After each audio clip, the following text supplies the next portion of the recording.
Hey, Dave Bronze here. We've just finished a day in a really nice studio tracking drums and bass for our fourth album, which is called The Fellowship, inspired by Tolkien's Lord of the Rings books. And with me here in the studio, I have John Biglands, the drummer, Daniel Day, who played bass. I didn't do much today, and this is Dave Bainbridge, who's producing the album.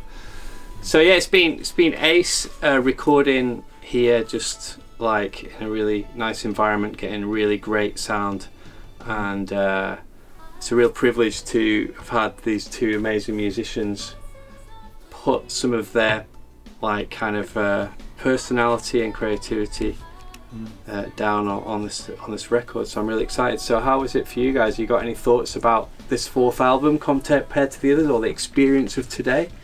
Yeah, it's always great to be here. It's always great recording like in a studio. It's always great recording an album. It's we do it in quite a short time, so we've done it in 2 days. I think the last one there was less tracks and there was less with drums on, so it's been a challenge. And these are some more complicated tunes, so it's pushed us, hasn't it? So there's been, I think early on there was like, oh, will we get this done? But these guys have really supported us with good suggestions and encouragement, and really pleased with what's gone down. The sound that we've got just feels better for some reason. Yeah, it's the same snare drum but different cymbals, and maybe don't know why. But yeah, I was really pleased with the sound, particularly of the drums.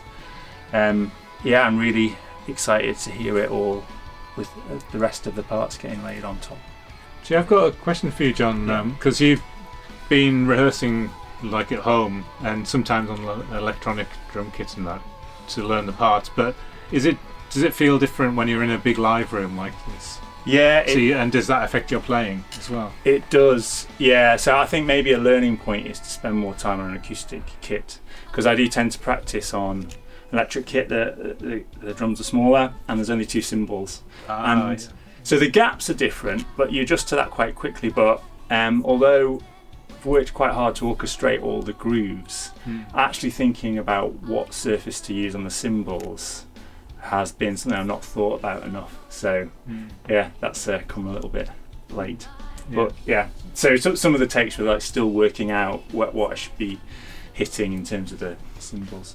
Yeah. I think it's good to keep things a bit fluid, though. Yes. Rather than have everything completely pinned down. Obviously, the arrangements for these tracks were really fairly precise, but it's good in some areas we did a bit of experimenting and trying different grooves and things. Yeah, definitely a highlight. Just making some of those creative decisions on the fly, like whether we're going to sort of slightly adjust the arrangement or what we do in a certain section. Doing that today in the studio, it's really cool. Yeah, it's so much. Well, it's better, more quicker, and more spontaneous thing when you're all together rather than on email or something. Yeah, and you can actually try out things on the fly. I think I often get asked, why do we track like the drums and bass in an expensive studio when you can just record them at home, or you could record them in as samples? And increasingly people don't even use real drums, they just like draw them in on the computer. And I think it's because that's the way the records used to be made. In the 70s, Led Zeppelin, they'd all just get in a room, and I think with this record we've really captured something of that relationship where you've got eye contact with the other player. And sometimes, or quite often, this record, like, it's not exactly on the click, but precisely in time. It's like going back to the groove and stuff, where you're just feeling the music and putting swing on it and stuff. And quite a lot of that, it disappears from modern records. Yeah. So that's why we spend the extra crowdfunding money to just give a more powerful and energetic performance. I mean, how did it feel for you guys tracking and being able to be in the same room? It helps me massively, just being able to see John's hands, and where it's like that subtle cue to sort of lock in together, because I can see like your movement. It's almost like a dance. It's like a dance, yeah. Sort of cueing off each other. Yeah. There's there's some kind of magic that happens when we're playing together that you just can't recreate playing. A lot of the way we do stuff is by I'll record the drums at home, we'll send them, I like this, didn't like that. But when we play together, there's certain things that happen that just wouldn't happen otherwise. There's a kind of organicness to it. So it is important. Perhaps more, well, I shouldn't say, but maybe more for the rhythm section for some reason, because that's the kind of backbone of it all. Yeah.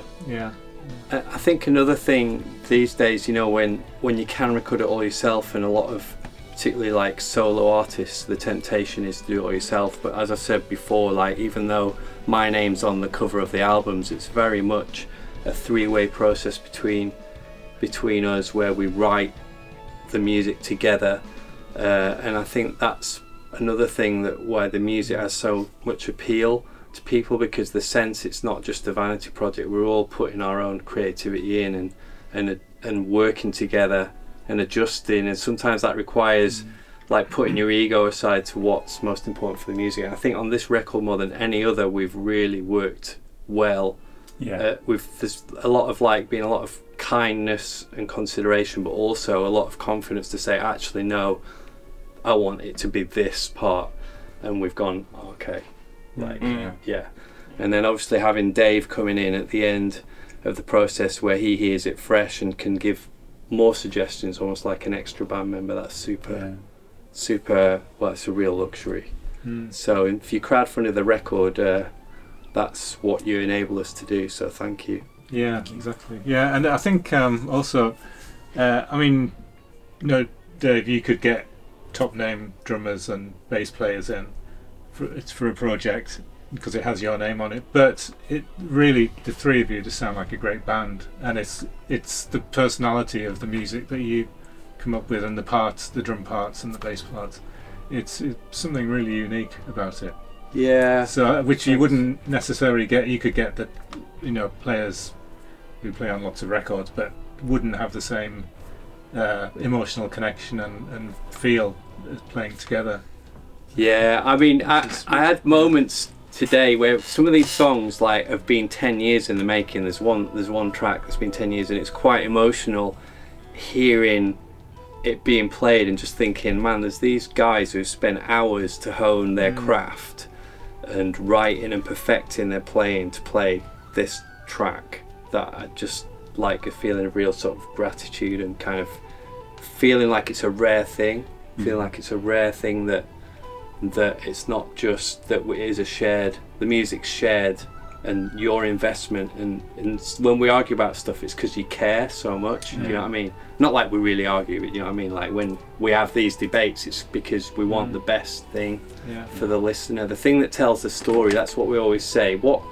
How can we best tell the story that we're trying to do with the music and do justice to Tolkien's amazing Lord of the Rings story? And I think we've really moved a long way at getting better at that on this record. Yeah, it's really like this. For me, this is, out of the 4 albums, this one best takes you on a journey, I think, from beginning to end, in the way the tracks are ordered, and the different feels and atmospheres, and with not just, I mean, with the writing combination of everyone, and including Sally as well. Yeah, Sally. Yeah, some of the melodies you've come up with, Dan, are fantastic. No, thanks. The whistle parts, and well, everyone really. It feels like a very melodic album as well. Some really memorable tunes in there this time. It's been nice that some of the tracks that we've had, where we've had guide vocals from Sally, where it's not the finished thing, but she's managed to do as a demo just to record to today. So some of those are really exciting, so you get more of a sense of what it's gonna sound like. There are others that we just have me and you singing falsetto. Sounds more like Mr. Bean. Well, I do anyway. Dan still sounds amazing when he sings falsetto. But it'd be really nice when we get Sally's there's a real thing. Yeah, absolutely. Yeah. All right, so that's our update on the album. From now, the drums and bass are down. It's going to be all, hands on deck to get all the rest of the parts done, mixed, and so we'll let you know when we're close to release day.